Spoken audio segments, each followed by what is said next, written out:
The sound of boots pounding up the warehouse stairs echoed through the building as Maya lined up her most difficult shot yet. 730 meters to a target no bigger than her fist. The enemy sniper was good, moving with careful precision as he tracked the SEAL team below. Maya had perhaps 30 seconds before the ground forces reached her level. She exhaled slowly, finding that perfect moment between heartbeats where everything became crystal clear. The crosswind gusted, then settled. The enemy sniper leaned forward slightly, exposing just enough of his head for a clean shot. Maya squeezed the trigger with practiced precision. The bullet traveled for nearly 3 seconds before finding its mark. Through her scope, she saw the enemy sniper drop instantly. "Chun, that was over 700 meters." Rodriguez's voice came through with pure disbelief. "Who the hell are you really?" Maya was already moving, grabbing her rifle as enemy soldiers burst through the stairway door. She rolled behind a concrete pillar as automatic weapons fire erupted, concrete fragments exploding around her position. The SEAL team was safe from sniper fire now, but she had exposed herself completely. There was no way to reach the stairs without crossing open ground under heavy fire. "Confirmed kill on enemy commander," Maya responded quietly.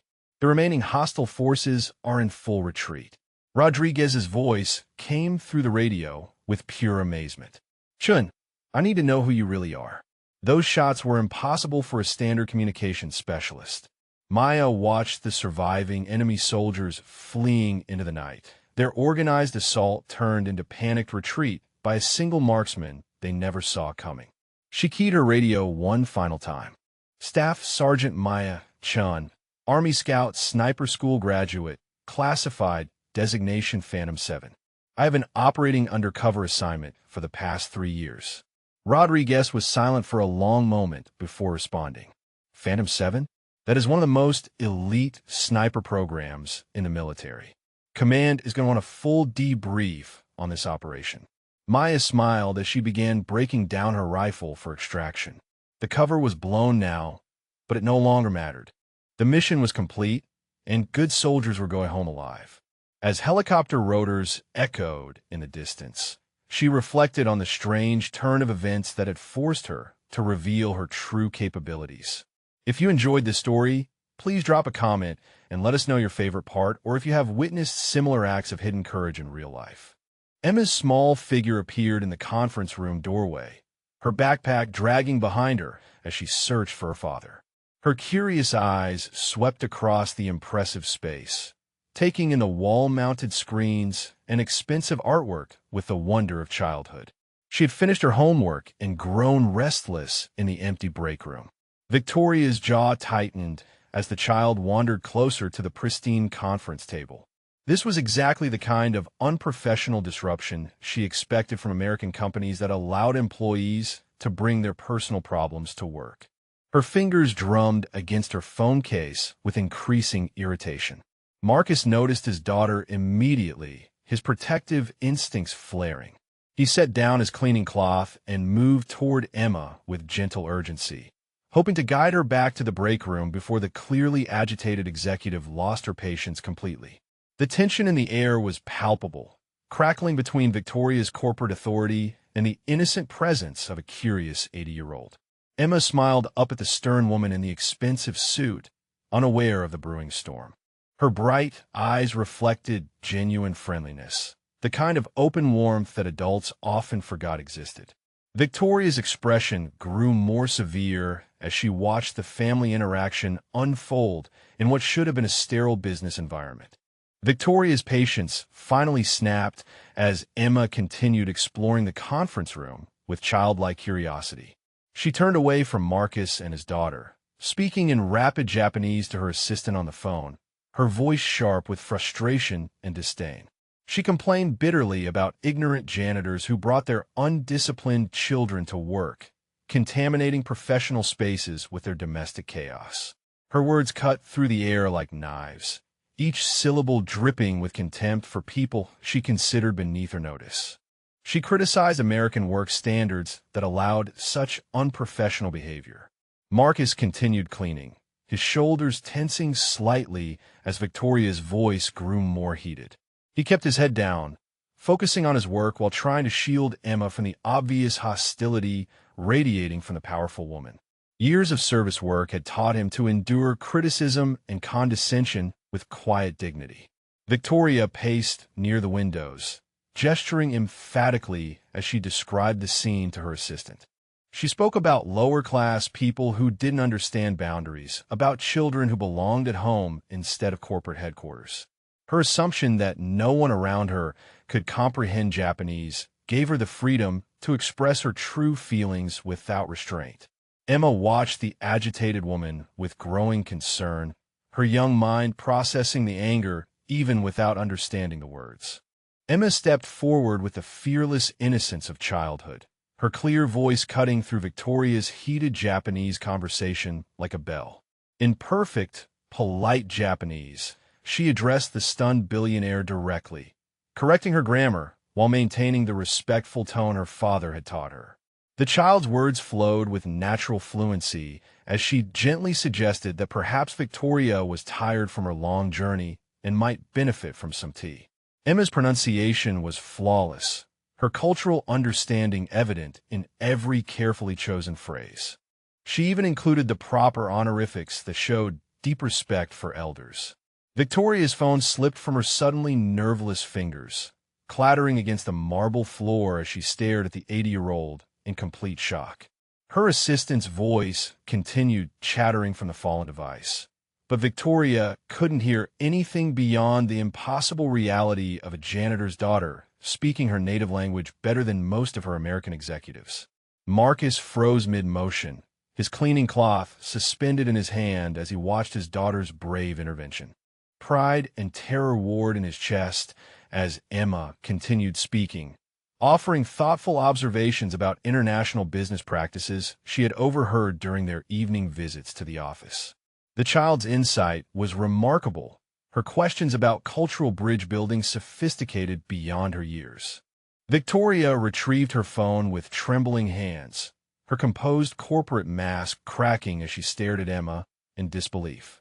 Her voice came out in a whisper, switching between English and Japanese, as she demanded to know how a child could possibly speak her language with such sophistication and cultural awareness.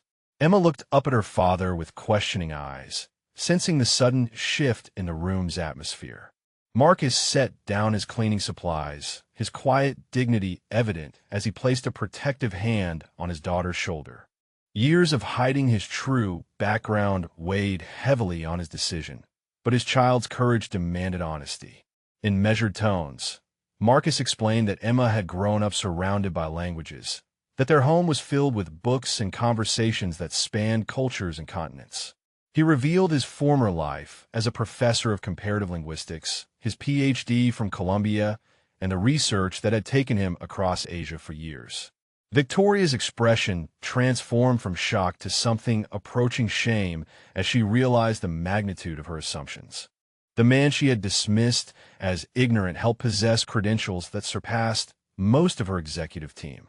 Emma's abilities weren't an accident, but the natural result of intellectual nurturing that most children never experienced. The conference room fell silent except for the distant hum of city traffic far below. Marcus's voice carried quiet pain as he shared the story that had reshaped his entire existence.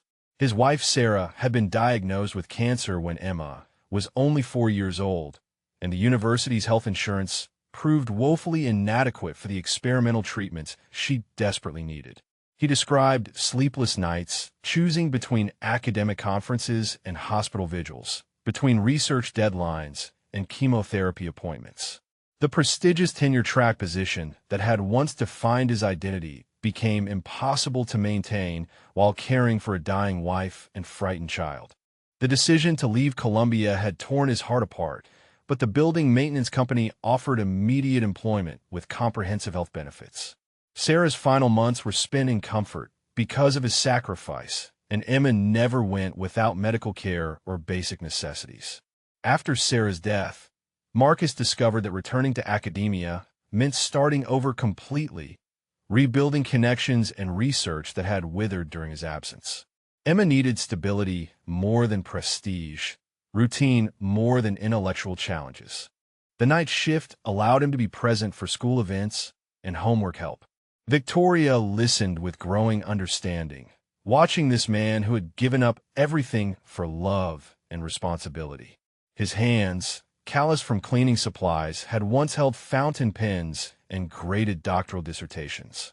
His mind, now focused on Emma's future, had once shaped young scholars. The conference room door opened quietly as Robert Hayes, the building's owner and CEO, stepped inside to check the meeting preparations.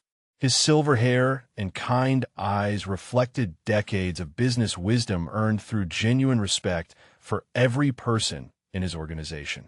He immediately sensed the charged atmosphere between Victoria and Marcus. Robert had always noticed Marcus's meticulous work and quiet professionalism during their brief late-night encounters. Something about the man's bearing suggested depth beyond his humble position, a quality that reminded Robert of his own early struggles building his company from nothing. As he caught fragments of their conversation, Robert's understanding grew with each revelation about Marcus's background and sacrifice. His respect for the night janitor transformed into something approaching awe as he realized the caliber of person who had been working quietly in his building for 3 years. Victoria turned toward Robert with visible embarrassment, her earlier arrogance replaced by the uncomfortable awareness of her prejudice. She struggled to explain the situation, her usual commanding presence diminished by the weight of her assumptions and harsh words. Robert's attention focused on Emma, who stood beside her father with the quiet confidence of a child raised by someone who valued education and respect above material success. The girl's remarkable abilities suddenly made perfect sense within the context of her father's intellectual gifts and dedication. Victoria's corporate armor cracked completely as shame washed over her features. She bowed deeply in the traditional Japanese manner, her voice trembling as she offered a formal apology to both Marcus and Emma. Her earlier arrogance had been replaced by genuine humility as she confronted the ugliness of her prejudice. Emma continued to astound everyone present, discussing the cultural nuances of international business with wisdom that belied her 8 years. She spoke about the importance of understanding different perspectives in global partnerships, her innocent observations cutting straight to the heart of complex corporate challenges. The child's natural empathy shone through as she gently forgave Victoria's harsh words, explaining that sometimes people say mean things when they're worried about important work. Emma's grace in the face of hostility demonstrated the values Marcus had instilled despite their humble circumstances. Victoria found herself genuinely impressed by the family's dignity and intelligence. She began asking Emma thoughtful questions about her interests and studies, discovering a young mind that absorbed knowledge like a sponge.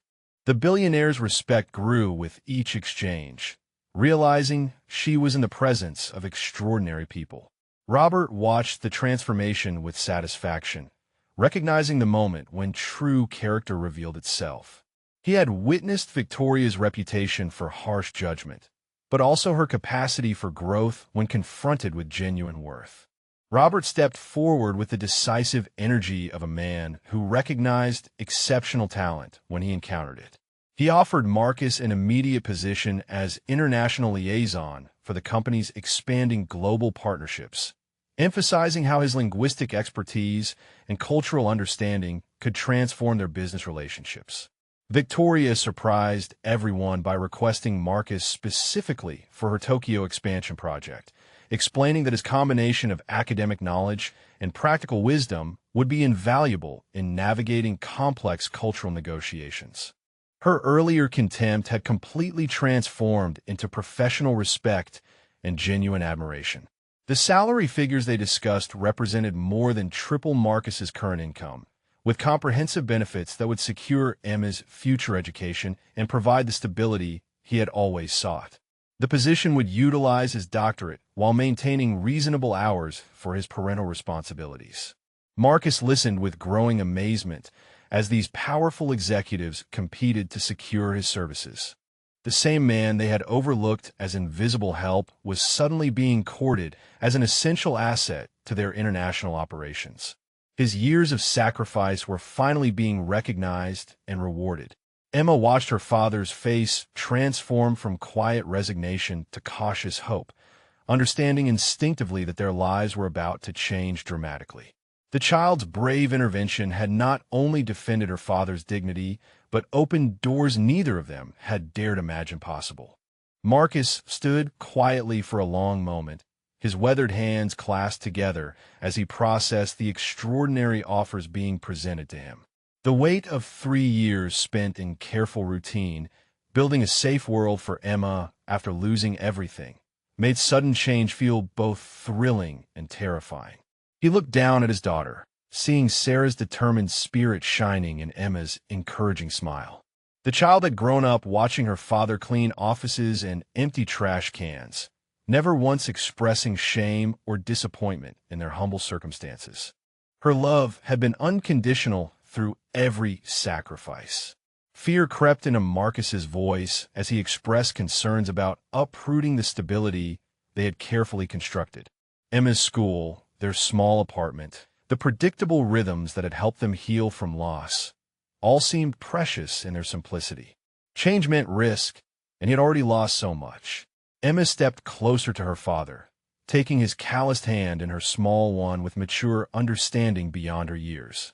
In gentle Japanese mixed with English, she reminded him that hiding his gifts hadn't honored her mother's memory or his own potential. She had watched him help her with homework using knowledge that amazed her teachers. The child's wisdom pierced through Marcus's protective barriers, revealing the truth he had been avoiding for years. Marcus drew a deep breath and accepted Robert's offer, his voice steady with newfound purpose as he embraced the opportunity to use his gifts again. Emma beamed with pride, understanding that her father was finally ready to step out of the shadows he had used to protect them both. Victoria approached them with genuine warmth, offering to personally mentor Emma in international business concepts and promising to maintain their friendship beyond professional obligations. The billionaire's transformation from contemptuous executive to humble ally demonstrated the power of recognizing true worth in unexpected places. Robert arranged for Marcus to start his new position immediately, with a generous relocation package that would move them to a beautiful home near Emma's new school. The child's educational future was secured through company scholarships that would nurture her remarkable linguistic talents. As they prepared to leave the conference room that had witnessed such an extraordinary transformation, Marcus reflected on the journey from invisible janitor to valued professional. His years of sacrifice had not been wasted, but had shaped him into someone capable of bridging cultures with both intellectual knowledge and hard-earned wisdom. Emma took her father's hand as they walked toward their new future, her brave intervention having changed both their lives forever. If this story moved you, please drop a comment and share your favorite moment, or tell us about a time someone surprised you with hidden talents.